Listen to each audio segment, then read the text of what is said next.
मुंबई महापालिकेची निवडणूक झाली आणि त्यानंतर उद्धव ठाकरे, राज ठाकरे आणि आदित्य ठाकरे हे जे त्यांच्या बंगल्यामध्ये आणि राजमहालामध्ये गेले ते त्यानंतर बाहेर पडलेले आपल्याला दिसलेच नाहीत.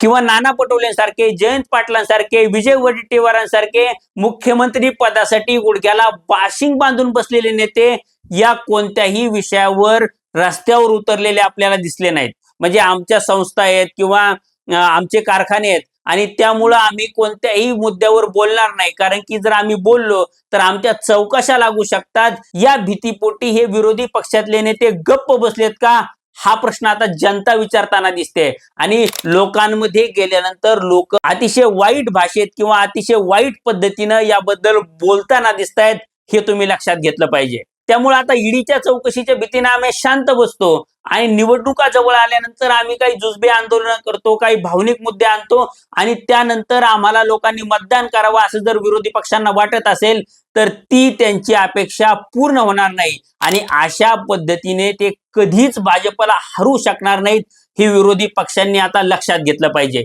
कारण की बेरोजगार तरुणांचा आणि जेनझींचा जेवढा रोष भाजपवर आणि नरेंद्र मोदी, देवेंद्र फडणवीसांवर आहे तेवढाच रोष किंबहुना त्यापेक्षा जास्त रोष हा विरोधी पक्षांवर आहे, हे विरोधी पक्षांनी लक्षात घेतलं पाहिजे.